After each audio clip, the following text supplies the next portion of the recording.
process, things like that, right? Um, the third thing is that you are to help protect the conversation, right? So if you are making yourself the center of the conversation, you cannot protect it, right? So stay grounded. I know these conversations can definitely be hard. They can definitely be emotional at times. So sometimes if you have to take a moment, reach out to your lead mod for that hour or for that live and say, hey, I'm taking a moment, make sure there's at least one other mod in there. If there's not another mod in there, see if you can get my attention so I know I'm modless, and then you can still take your break, so make sure you're staying grounded, clear, and consistent. Another thing is that you are not a spectator and you're not a panelist, or those are things that you are. Okay, so things that you're not. These are the things that you're not. You're not a spectator and you're not a panelist. So I don't much care about the opinions of my moderators because you guys all agree with me, right? That's why you're here. Sometimes I do find it useful when some people who are moderators come up and they share their experiences, but then sometimes it does do more distracting and more derailing than it does actually keeping the conversation focused. But like I said, I want my excuse me, I want my moderators to be consistent. So if you do have something to share and it's pertinent to the conversation, just hop over to your other account so you can become a panelist, right? Give me one moment.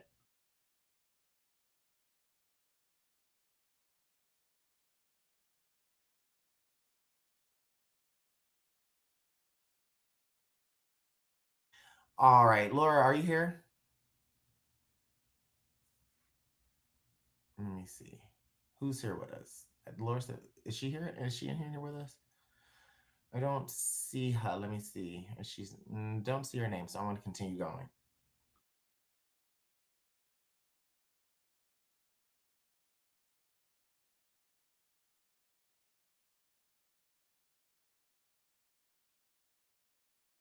Alrighty, moving forward. So the nuances of caps. So you guys know if you've been modding before or if you've been on my panels, you know that we use caps, and the caps are used to get my attention specifically, right? They're for emergencies only. You can use the caps when I or other mods need to see something that is important, that is urgent. We're going to try to shy away from those once again, from sharing personal stories, from sharing personal experiences. Excuse me.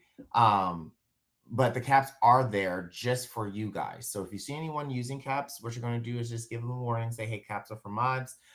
If they continue to use them, then you can mute them for 1 minute. We'll get to muting and things later on.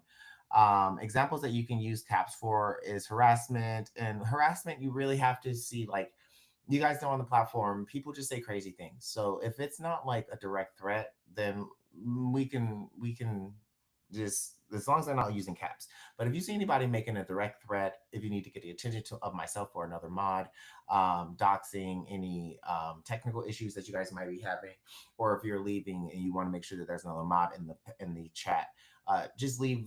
Do the caps for that. Caps are not for emphasizing your point. They are not for expressing frustration, nor are they for ensuring personal statements are acknowledged. Once again, this platform, I'm so sorry, it's not about you. Really, it's not about me.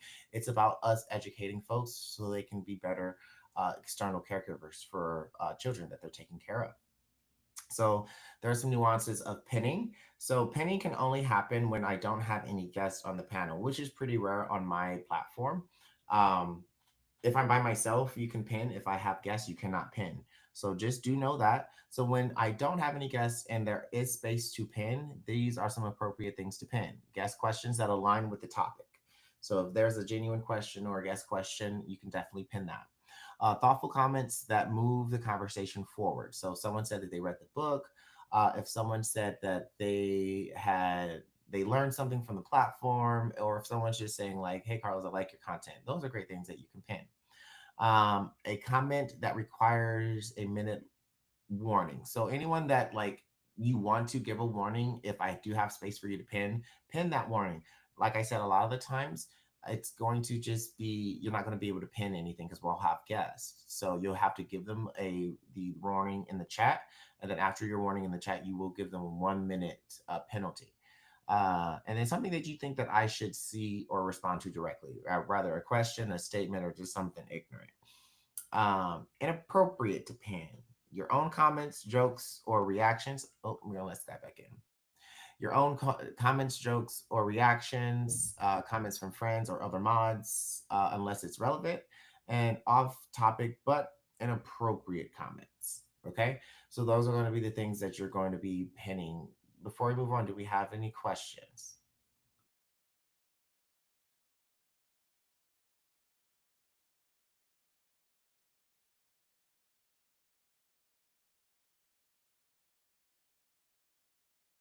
Alrighty, no questions. All right, so moving on, the nuances of muting. So muting, when is it appropriate to mute? When someone is being using slurs, right? So slurs, f, faggot, gay, n word, any of those sorts. 1 second, y'all.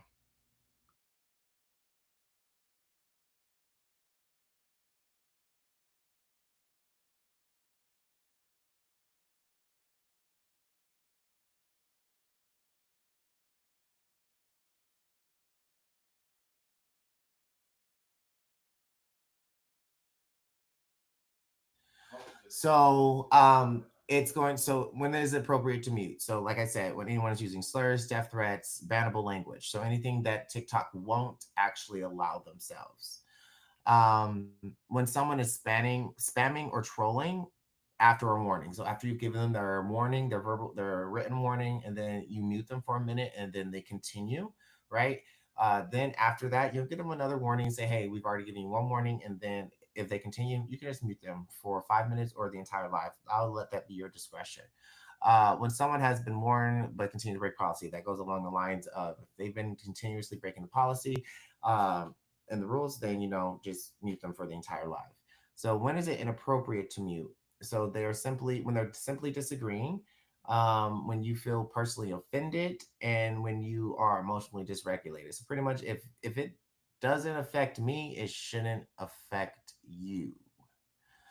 Point of view. Alrighty, we have some more people just joining in, guys. If you're joining in, you can look at the download. Everyone should have gotten this.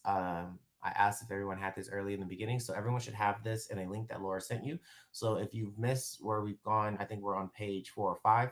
So just make sure you review it. This will be a handbook that you guys will have for yourself, and everything that we are going to discuss. You guys do have copies of it if you want to refresh yourself with it later on.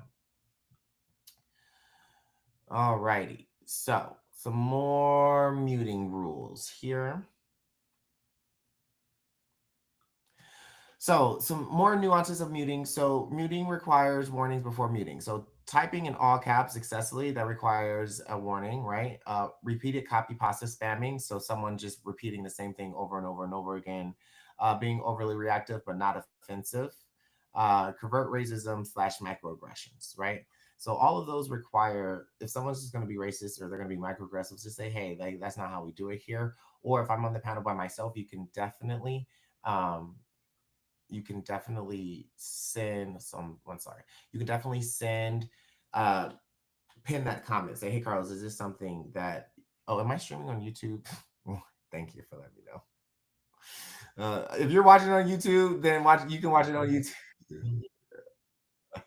You can watch it on YouTube. I didn't mean to stream this on YouTube. Let me see if I can turn that off. I can't turn it off now. Give me a second, guys.